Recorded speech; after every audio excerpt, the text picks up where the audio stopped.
Crossing block in okra. ઓકરામાં design લીધી છે આપણે line into tester. Line 11 female લાઈનોની, ટેસ્ટર 4 મેલ લાઈનોની. અહીંયા હું તમને બતાવી દઉં તો આ છે 4 મેલ લાઈનો જે આપણે એઝ અ ટેસ્ટર તરીકે યુઝ કરીશું, જે મેલ તરીકે વપરાય છે.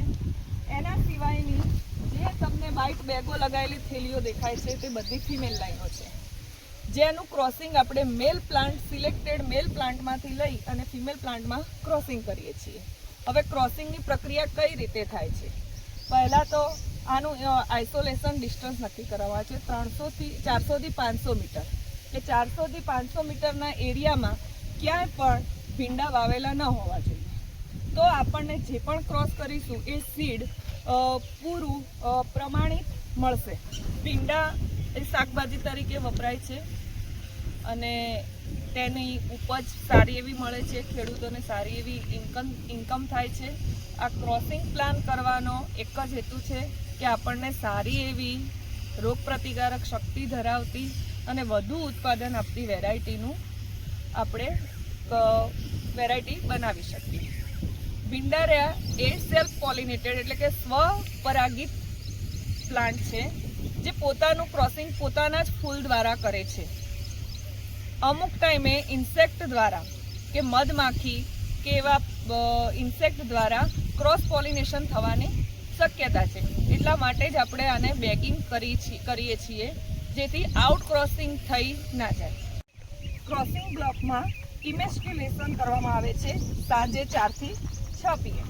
ઇમેસ્ક્યુલેશન 4 થી 6 PM સાંજે એટલા માટે કરવામાં આવે છે કે ભીંડામાં આઉટ ક્રોસિંગ ન થઈ જાય.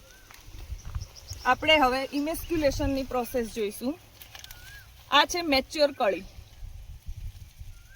જેને આપણે ખોલીશું.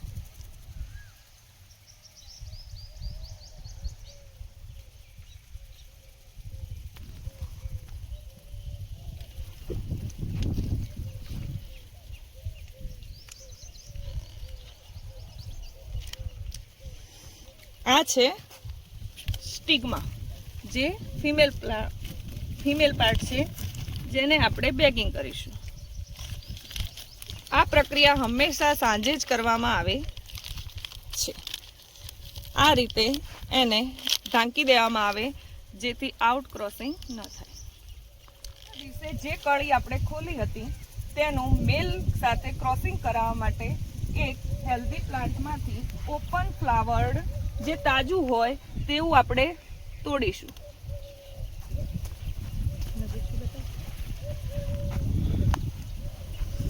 જેને પાંદડીઓ સાઈડમાંથી નીકાળી દઈશું જેથી ક્રોસિંગ ઇઝીલી કરી શકીએ.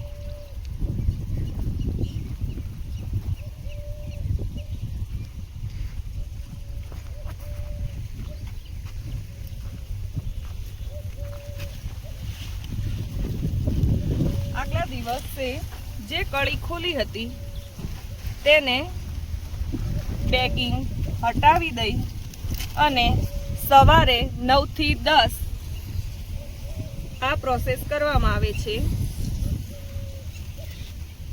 આને કહેવાય છે crossing. Selected male plant to healthy female plant.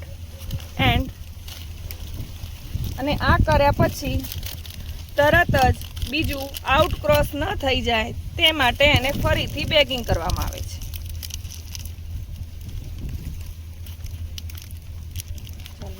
Begging કર્યા બાદ તેને ટેગ લગાવવામાં આવે છે.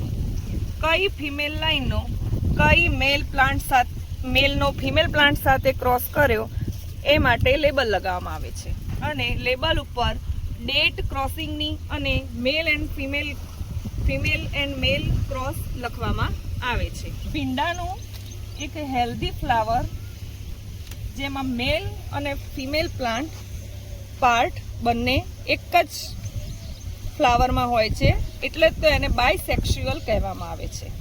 આ જે દેખાય છે તે પરાગરજ છે,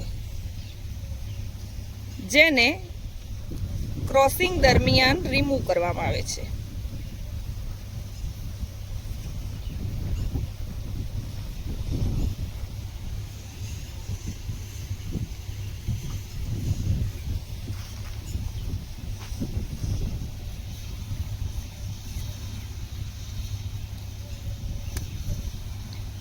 છે ફિમેલ પ્લાન્ટ,